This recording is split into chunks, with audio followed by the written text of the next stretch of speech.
The next paper is going to be presented by Augustin Landier from HEC Paris, and the title is ESG Investing, How to Optimize Impact. Great, thank you. Can you guys hear me and see the slides? Yes. Yes, perfect. Okay, so let me start. So this is joint with Stefano Lovo, colleague from HEC. So the motivation, just to put a bit of perspective, so I think we all agree, that negative externalities by corporations is a big theme on the agenda. So far, the traditional economic prescription has been to use Pigouvian taxes or pollution permits, cap and trade, basically. But the results have been somewhat disappointing, probably because of political economy reasons, free riding among countries, political short-termism, after all, politicians have to be re-elected, lobbying frictions, etc. And actually in France, the Yellow Jacket movement was actually started by the decision of the government to raise taxes on gasoline. So basically, that's what legitimates, in a sense, looking at whether the financing channel can, be a way to have firms internalizing externalities. Well, there is a big rise of ESG finance. I'm not going to insist on that here, but I will insist instead of what is difficult to actually make sure that ESG investing does actually have an impact on the behavior of companies. And I think there are two main constraints that need to be addressed. The first one is to have competitive returns, meaning that, of course, if you are willing to accept very low returns, you can have an impact by subsidizing companies to change what they do. But the question is, assuming that people are not willing to give up a lot on returns, is it still possible to have an impact on the behavior of companies? And the second difficulty, and it's actually related to the first one, is capital substitutability. So if ESG funds coordinate to ban some companies from their portfolio, those companies can actually decide to go elsewhere and try to basically just raise capital from agnostic investors, if you want. And so that channel can be very powerful and pretty much undo what ESG funds are trying to do. And actually, so among practitioners, this trade-off, so it's quite interesting. It's not always recognized, right? Many ESG funds are still under a kind of win-win doctrine where they say, look, we can actually do better by behaving well, by banning the vicious companies from the portfolio. And usually, the assumption they make is that there is some kind of underreaction of the market to these themes. And so they make a bet, in a sense, that regulations will tighten, and therefore nicer companies are going to be the winners of tomorrow, and that the market is not aware of that. So it's kind of heavy assumptions basically, and it can definitely not be, maybe it's true temporarily, but it cannot be a foundation, a doctrine for ESG investing, because at some point that kind of underreaction is going to flip back, and the cost of capital of dirty companies might go up, which means that actually the returns of these companies might be higher. And if you guys teach this, so there is an interview by Bill Gates where he basically phrases very well in very clear language this view that the substitution effect might be very big. He says, divestment to date probably has reduced about 0 tons of emissions. It's not like you have capital starved, the people making steel and gasoline. I don't know the mechanism of action they hope for. And so the goal of the paper is to try to think about whether there is a scope for impact without giving up much on the returns side. So there are many, we are part of a big literature. Let me just mention Heinkel, Krauss, Zechner, who were probably the first paper to model, that channel whereby investors can have an impact on companies through their cost of capital. And I will also mention the paper by Martin and Marcus, which is here, with whom we share basically, I think, the same feeling that there is a lack of doctrine for, how does ESG have impact, and they look at it from a different angle from us, but with some common conclusions actually that show that a lot of what is seen as very natural in the ESG world might not be natural at all once you try to look for principles for it. So let me give you a little bit of a preview of the results. So the first part of the paper is an irrelevant result, namely that if there is no financial frictions, an ESG fund that has to produce competitive returns will have no impact. That's in a limit case where investors are not willing to give up on returns. Industry tilts alone by themselves have no impact. So just boycotting some industry or saying I don't invest in coal will not change basically how much this sector pollutes. The environmental footprint of a fund portfolio is not a good measure of its impact. And then impact requires defining sensible pollution limits, sensible in that it is actually rational for companies to comply with those limits, and committing to financing only the firms that are compliant with those limits. And then the last one is about the supply chain. So I will show in a way that I think is quite natural that you can actually amplify your impact quite a lot by putting restrictions on the kind of suppliers that the companies where you invest are using. And so basically this indirect channel is going to be an amplifier for the impact that you can have as an investor. So I will first show you the baseline model with direct incentives, meaning that you only, as an ESG investor, only put constraints on what the companies where you invest do.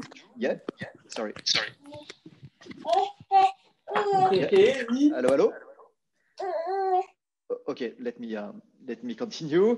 So then I will speak about indirect incentives, where basically I will explore this amplification for the supply chain, and then I will wrap up with practical implications. Okay, so it's a general equilibrium model with an economy with two sectors. So you have two goods. They are both used for consumption and production. So the reason I need that is because I want to have this input-output matrix, right, for modeling the supply chain. So we have a mass one of atomistic entrepreneurs.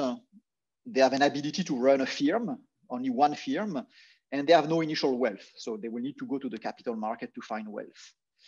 So conditional on them finding one unit of capital, their production function is the following. It's a function of the pollution they emit, EI, and the intermediary goods from the other sector that they use as an input, XIJ.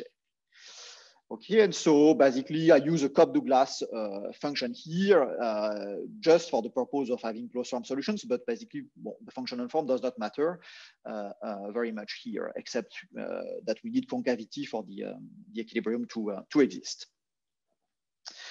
So the level of pollution, I'm going to assume it's between 0 and 1. So the maximum pollution, that's, if you just don't care about pollution, then you pick the technology that, is the most efficient, and your level of pollution will be 1. And so the question is, okay, if I want to curb my pollution, I need to give up a bit on efficiency, and I will have an output that is a bit smaller.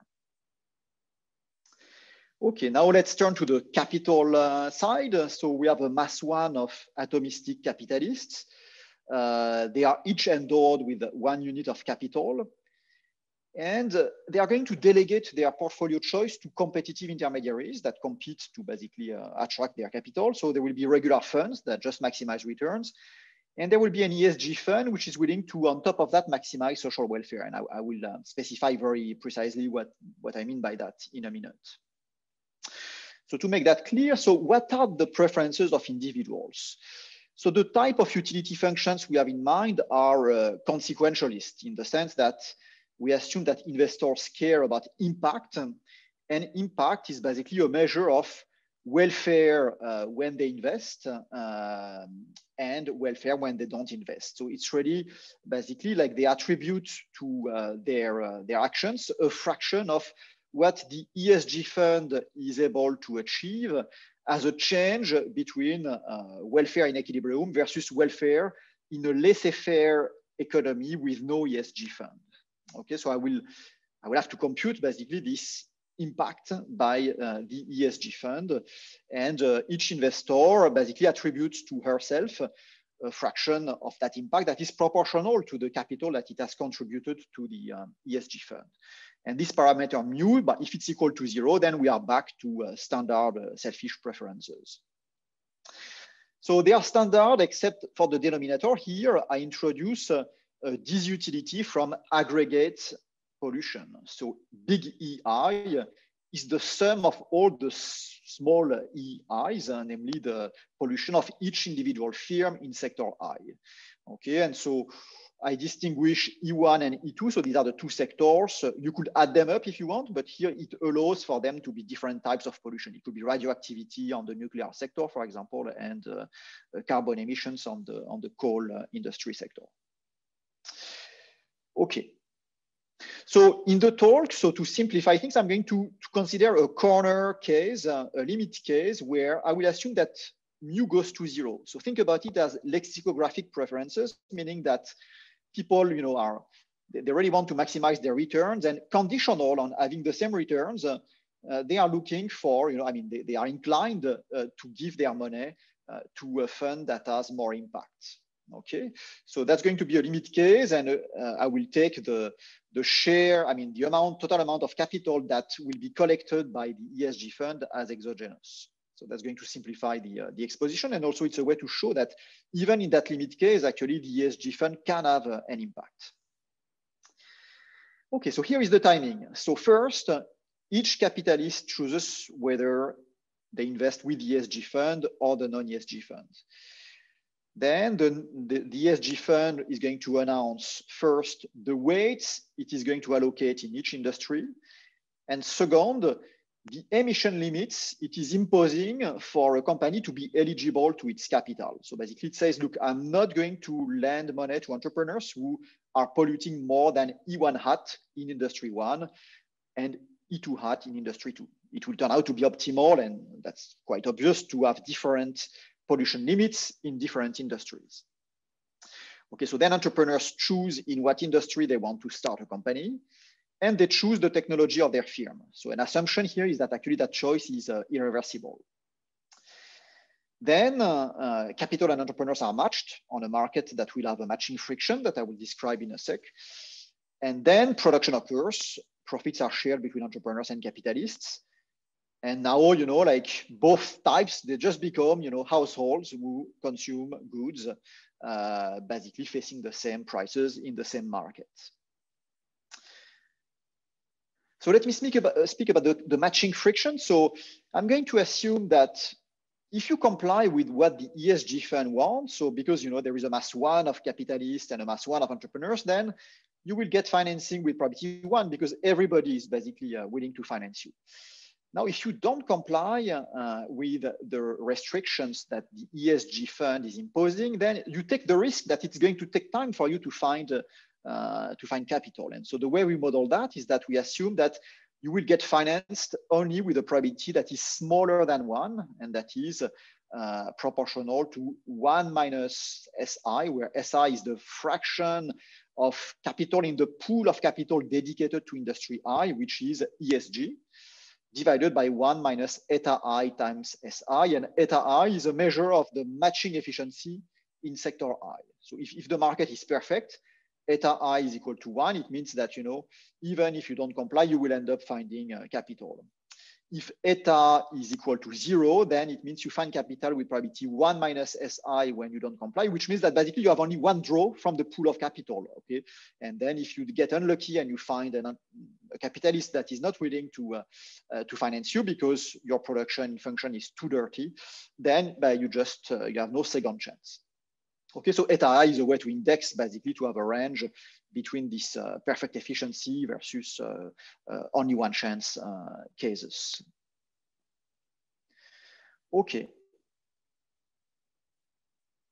So now what is an equilibrium? So an equilibrium, it's a system of prices for the goods, a vector of prices, and a vector of fund returns. So returns, if I invest in a non-ESG fund dedicated to industry 1, a non-ESG fund dedicated to industry 2, or the ESG fund. And in equilibrium, if the ESG fund doesn't have 0 capital, then these 3 returns have to be equal. So all individuals maximize their utility, they take prices as given. That's why there is an externality. They don't internalize their impact. Markets have to clear. And I assume the ESG fund, conditional on its amount of capital, is going to rationally, like choose its policy such as to maximize impact on social welfare. And so the goal of the paper is to basically like figure out, what's the optimal allocation and the optimal caps that you can impose on companies, and what does it depend on. So here, given we have assumed Cobb-Douglas functions, actually, it helps a lot. I think it doesn't change the fundamental forces, but it helps a lot characterizing the equilibrium, for a reason that here, basically, the amount of ESG capital is not going to change the relative size of industries. That relative size is going to depend purely on exogenous parameters. And so in equilibrium, if the ESG fund does exist, all the funds and all the industries will provide the same return on capital. That only depends on exogenous parameters. And social welfare, I will be able to compute social welfare just by, if you tell me, what is the equilibrium amount of pollution of industry 1 and industry 2, then I will be able to directly compute social welfare. So that's going to facilitate a lot the computation of the equilibrium. So let me just describe laissez-faire. So imagine there is no ESG fund that cares about externalities. So here, basically, everybody is going to pollute their maximum level. So E1 will be equal to E2 will be equal to 1. And the utility will therefore be 1, where there is a lot of aggregate pollution in the atmosphere. Now, what is the first best? The first best can be computing just by optimizing this function I've shown you here. And so if you do that, you end up with an EI star that trade-offs between the efficiency of polluting in a given industry, and that depends on beta, versus how much pollution from that industry is harmful in the utility of people, and that's the delta term that is here. It also depends on whether it's an industry that is useful as an input for other industries, right? So the more that industry is useful, the more costly it is to put harsh restrictions on that industry, even in the first best. Okay. So now let's think about the choice by the entrepreneur of the level of pollution it chooses for the technology of its company, of her company.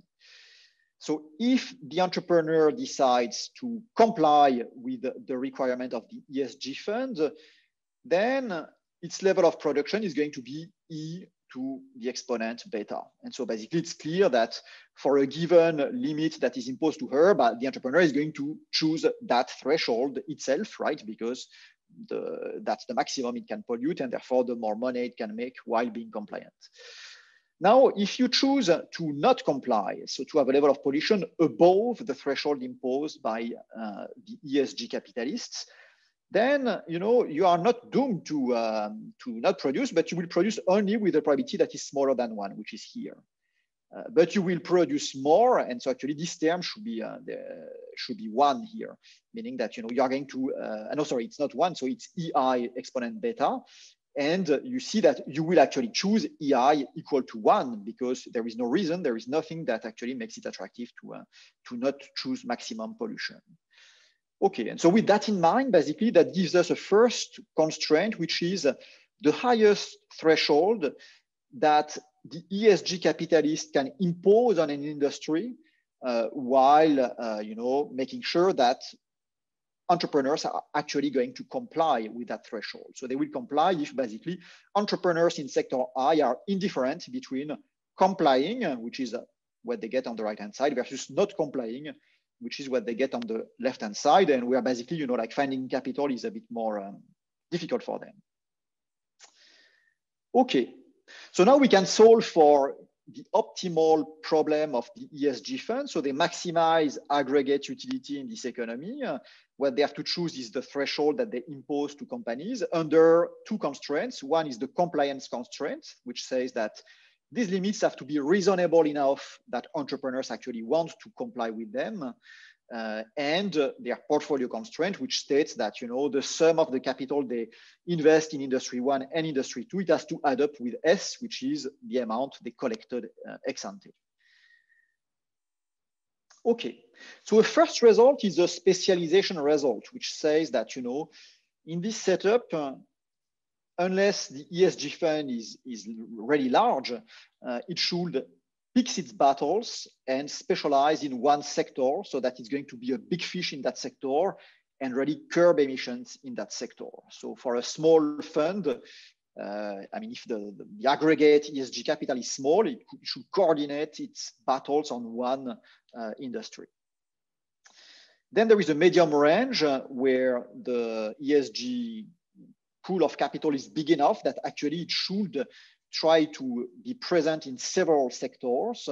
And then there is a range that is actually like strictly, you know, like strictly smaller than one, where actually ESG investors are able to implement the first best, even though they don't have 100% of the capital in the economy. Let me try to describe graphically what happens in this economy. So you have three zones here.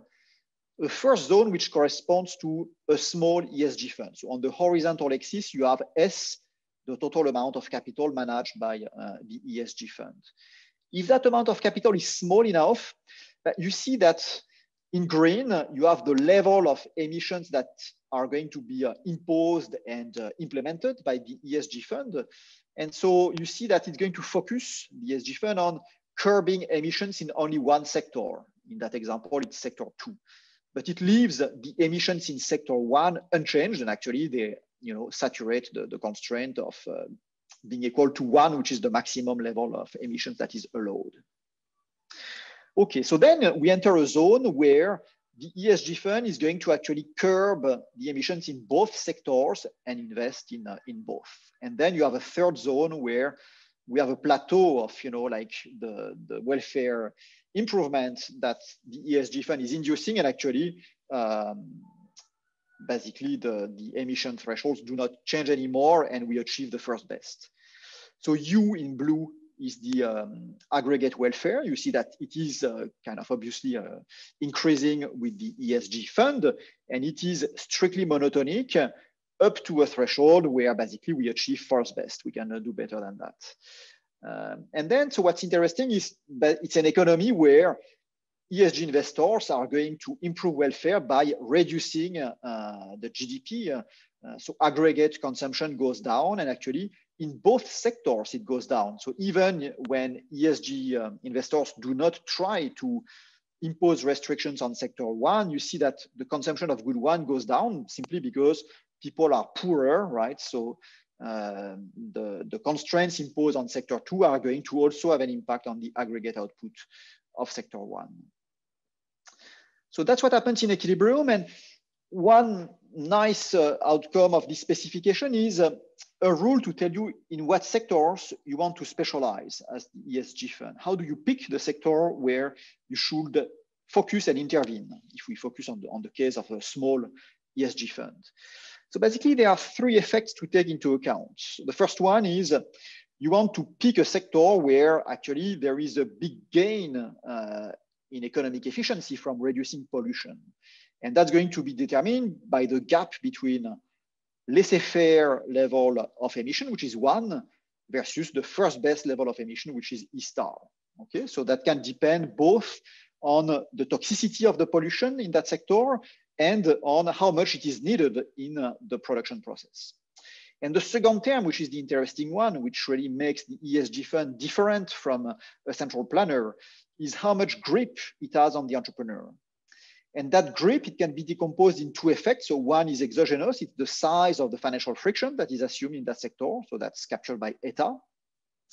And the second one is the size of the sector. And here the idea is, you know, as a fund, you can decide to focus on a small sector so that you become a big fish in a small pond. And, you know, like entrepreneurs in that small sector are actually not going to ignore you. They are going to acknowledge that, you know, you put restrictions. They will listen basically to the constraints that you put, because ignoring them will be for them basically not having access to a large fraction of the pool of capital, which is costly for them ex ante. Okay, so these are the three ingredients that are, you know, important to, in a sense, choose how to pick your battles. Now let me in the 5 minutes, okay. So let me say a few words on indirect emissions, and then I will wrap up. So far I've just focused on the restrictions that the fund is putting on the emissions that the firm itself is doing. But we can also put restrictions potentially on emissions of customers and emissions of suppliers. So let me focus on emission of suppliers. Actually, emission of customers, it's even more powerful, but too much in a sense. In the model, you can actually like have a massive impact. So let me focus on the supplier. So imagine that, okay, now I can put restrictions on the list of suppliers that you have to use if you want to have access to the ESG fund capital. And so the question we ask is, can it be optimal for the ESG fund to impose both direct and indirect incentives? So what happens, it's interesting, it creates an endogenous split of one sector between a clean subsegment of that sector and a dirty subsegment of that sector. So you end up, so I will take the example where that happens to sector one.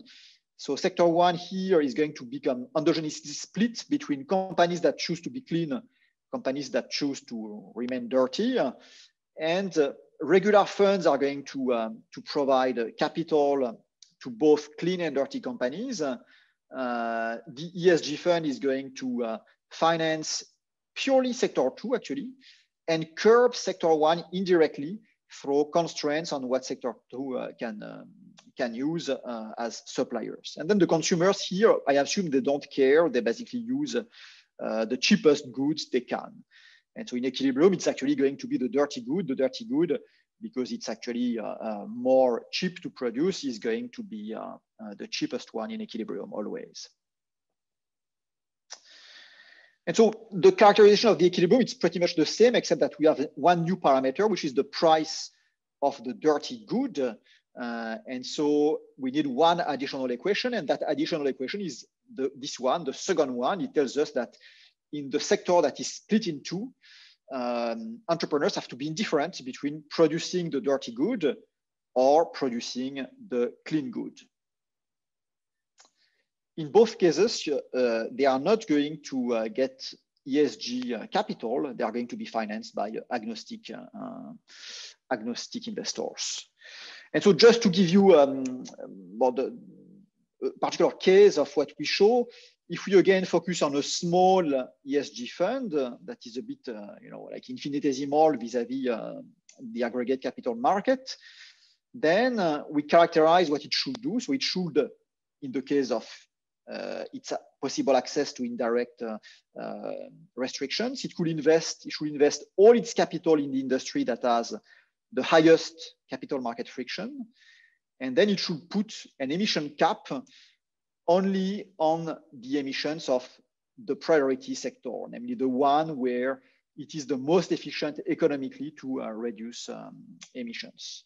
And that cap is going to be direct if it turns out that that sector coincides with the sector with the highest friction, or it will be an indirect emission if it's the other sector. So let me stop there, and I will basically, I think my time is over, isn't it? You have 1.5 more minutes, but okay. Up to you. I mean, I can wrap up very quickly. Choose wisely. I don't know. We can take a couple of questions or have.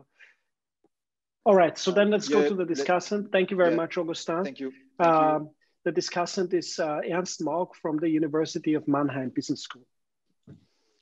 Okay, thank you very much. Thanks for the organizers for letting me discuss this really interesting paper.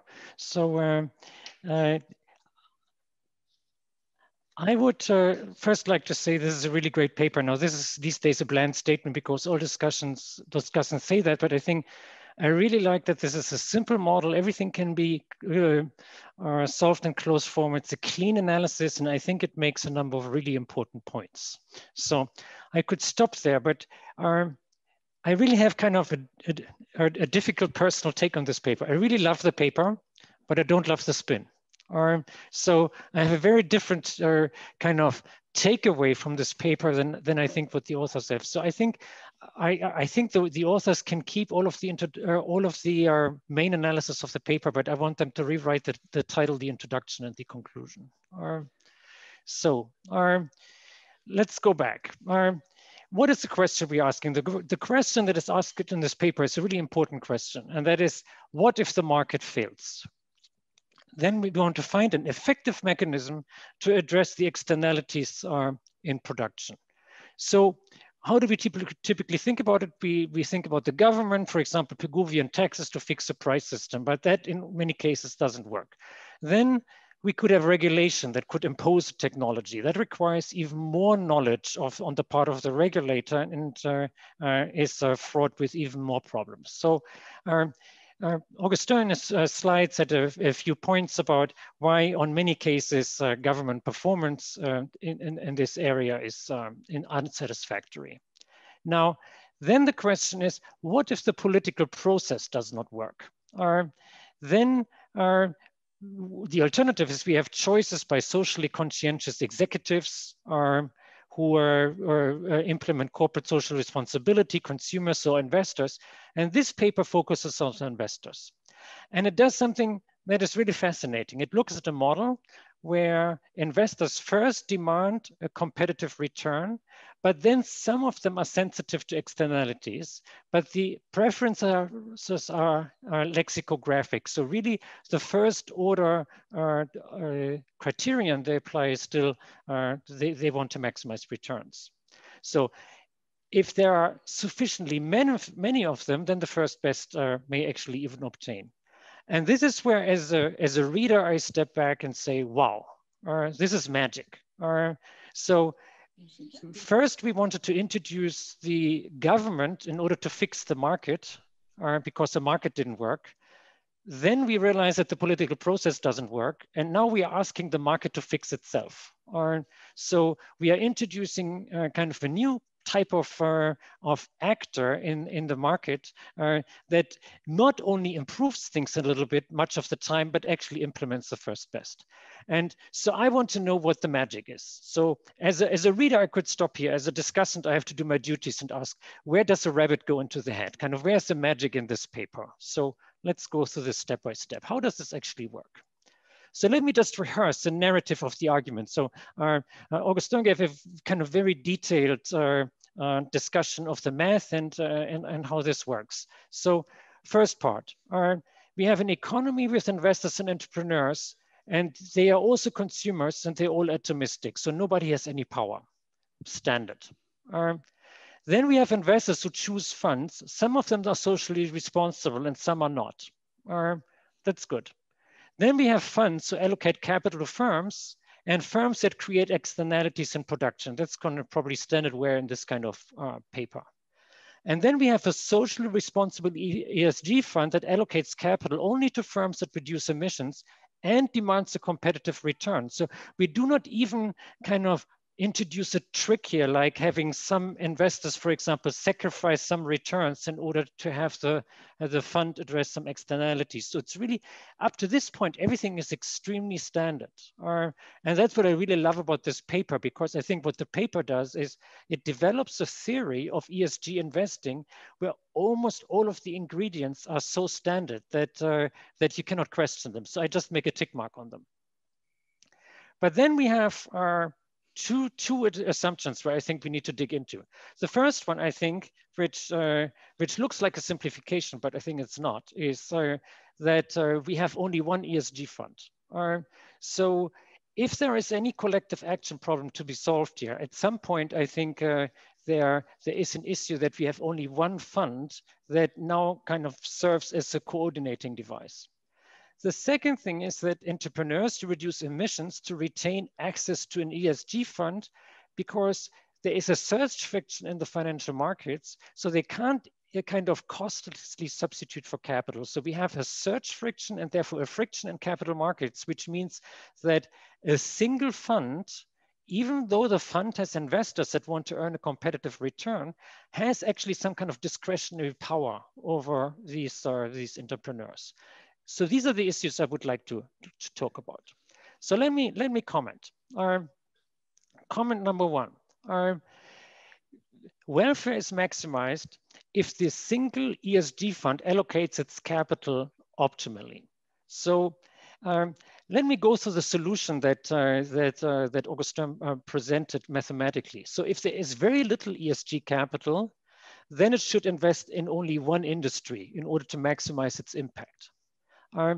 If there is a little more ESG capital to go around, ESG capital is my shorthand for the number of investors who are basically having these lexicographic preferences. Then the fund should invest in both industries. And in this case, there is an optimality condition. So the fund should then equate the marginal impact on welfare in each industry. So that's actually a pretty complicated expression to solve. It's not mathematically super complicated, but conceptually what it has to think about is what is the impact on the entrepreneurs and what is the impact of the entrepreneurs on emissions and what is the impact of this particular type of emissions in that industry on aggregate welfare. So solving this kind of marginal optimality condition is actually very involved. So it requires that the ESG fund actually knows the marginal impact of capital on emissions in each industry and the marginal cost of emissions in each industry on welfare. So for me, the ESG fund solves a lot of issues in this economy. So it determines the achievable second best if social responsible capital is limited. So I think there's a lot of central planning. So there's a lot of planification here. So I put a picture of Jean Monnet, who was the head of the of central planning in France after World War II. So I think he would love your approach. He would love your paper. So so because your ESG fund is basically like the Commissariat General that he was heading in the 1940s.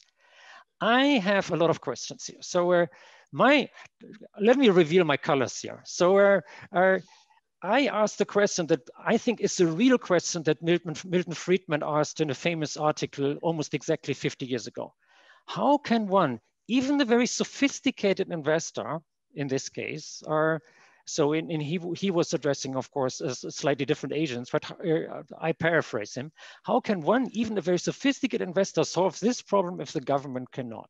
So, of course, we can provide a list of government failures, but all these government failures have a reason. So it's not like they are kind of just evil people sitting in the government, and that's why it kind of all falls apart. There are reasons why governments can't get their act together, and all these reasons all of a sudden kind of fall into the background, and this magic fund can all of a sudden address a lot of these problems. So much more a Monnet world than a Friedman world. That's where I'm skeptical. There's a second issue, and that is coordination. There's only one ESG fund. I think I would like you to go through an extension where there are multiple ESG funds that compete for the capital of the socially sensitive investors and for the return. And we still maintain that our investors have these lexicographic returns. So then welfare depends on the aggregate allocation. So this is, you haven't solved this, but this is, I think, what I think would come out. The welfare would still depend on the optimal aggregate allocation of capital across industry. That is, if socially responsible capital is scarce, then all funds in this economy must coordinate to invest in the same industry with the same emission target. Alternatively, if you have a little more socially responsible capital go around, then this socially responsible capital should be invested in multiple, like in your case, 2 industry, but then they must kind of optimally solve this aggregate condition. So the funds must coordinate their investments so that they agree with the aggregate optimality conditions.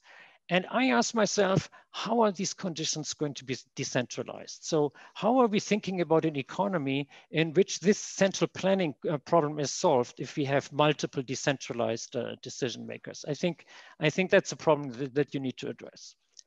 Finally, I think we have enormously sophisticated investors here. So the optimal capital allocation depends on the impact of capital allocation. And if you ask me, this discussion, which I think unfortunately Augustin put very little emphasis on in the presentation, I think actually that's, for me, is the core of the paper and the one that I thought was really stunning and something that I think I really took away from reading this paper. So there is corollary 1, which I think should be upgraded to a proposition, which says that just allocating capital towards cleaner industry actually has 0 impact. I think actually that's a very important result, because I think that's also kind of back in in some of these questions, shouldn't kind of the conscientious investors, shouldn't they kind of allocate just their capital to industries that have a better carbon footprint? But even within industry, you have proposition 4, which I would like to sharpen a little bit. It says the ESG fund may have a higher footprint than a regular fund. That is, if you have a socially conscientious fund, it may still have a higher carbon footprint that is kind of worse or kind of ecological parameters than a regular fund, because a footprint has nothing to do with impact. You want to allocate capital optimally in this fund, or you want the fund to allocate capital optimally to entrepreneurs to maximize impact. That is to get the potentially extremely dirty producers to become moderately dirty, which can be much more beneficial than going somewhere where everything is already clean. So that means the ESG fund by the investor is really evaluated based on a counterfactual, because it is based on the emissions with socially sensitive capital allocations relative to emissions without such a capital allocation. So as an investor in such a fund, I must understand that, yeah, I'm investing in lots of dirty companies, but if I wouldn't be doing this, that the world would be so much worse. So I come to that as a consequence, individual investors really have to be very sophisticated here. They have to understand that they should optimally invest in a fund that invests in dirty industry, like, for example, power generation, where the fund pushes the providers towards, for example, efficient coal-powered power plants, which are kind of moderately dirty compared to the really badly dirty ones, say lignite, because they understand the counterfactual that the alternatives would be so much worse. So I think that's putting an extremely high bar on individual investors. There's another thing that I think kind 30 of seconds.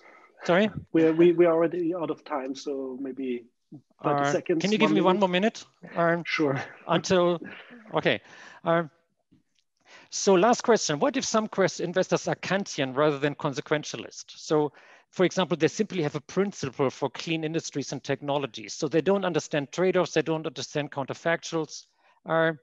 So what would happen, for example, if the investors in your economy would use footprint, for example, as you define it, to allocate capital? So I think that would be an interesting thing to also look at and analyze. I'm going to skip this slide and go to my summary because I'm running out of paper. I think this is a great paper. My personal takeaways are a little bit different from the author's takeaways. So my takeaway is that effective ESG investing is probably not going to work, because what the paper shows is that the bar is too demanding, it's too high. The conditions on funds and investors and what they need to understand are extreme. Complex conditions for the allocation of capital, achievable second best, and the counterfactual. Coordination problems, they need to subscribe to consequentialist ethics. So my recommendation is to change the how-to spin of the paper to kind of where is the bar for effective ESG investment? And I think the answer to me is probably much more skeptical and negative than the authors may sound it. But I think this is a paper that really kind of allows us to analyze the issue and actually understand them. And that's why I think it's still a fantastic paper. Thank you very much. Thank you, Ernst. Augustin, would you like to comment and maybe take one so thanks a lot. Sure. Thanks a lot, Ernst. So great discussion. I mean, all your points are valid, and you are right that it's important to emphasize that this doctrine of ESG, in a sense, requires a pretty big amount of coordination. So I agree, it's sort of assumed that they all coordinate on common standards, this fund. So there could be many of them, but we assume basically that they manage to reach agreement on what is their common choice for the standards they apply.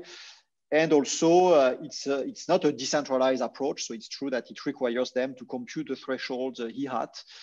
So here we could discuss a bit what happens if they make mistakes, in a sense, on the EHAT. I think I understand your point and where you come from. And I am not at all a believer in central planning in general. But I think that the failures of the governments are not due to difficulties for them to compute the appropriate EHAT, but more difficulties to impose them or to just make people vote for them, in a sense. So I think that's yeah, I think in a sense, whether ESG can bring value depends on what you believe are the main failures from the government actions. If it's just, like traditional failures from planification, then it's true that ESG is not going to be a good substitute for government planification. But if these are failures due to political short-termism slash lack of coordination across countries, then it might help.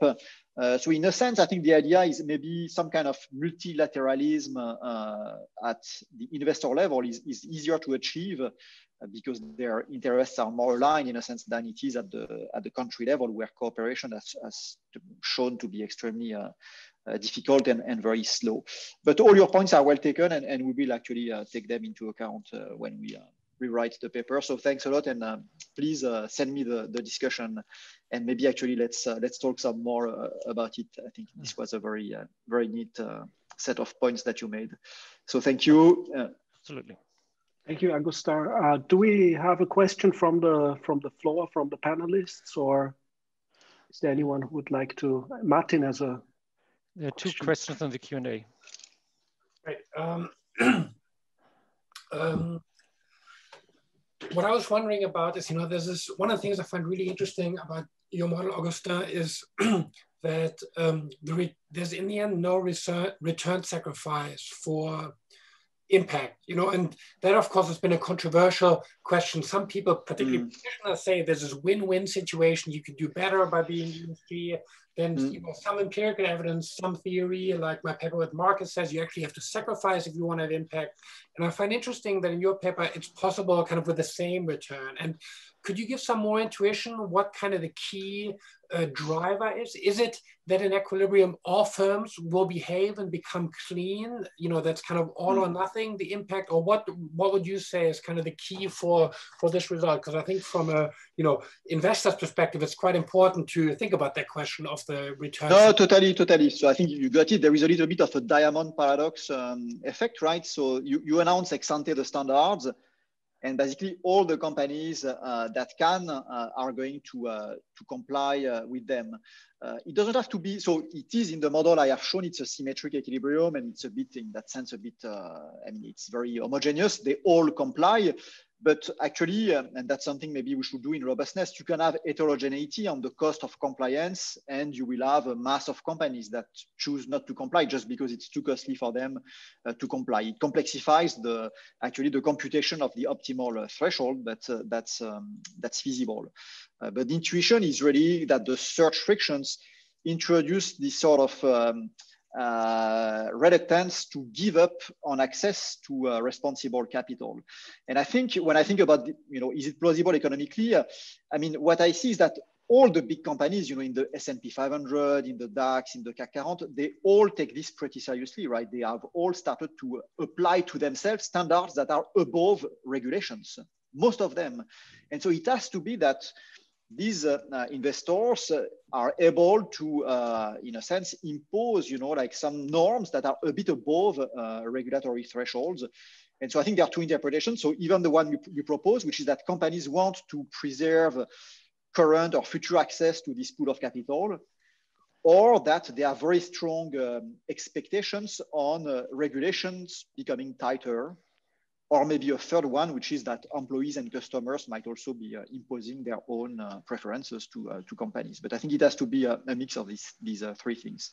But you are right. Just to answer your question, so your point was exact. Yeah. Thank you.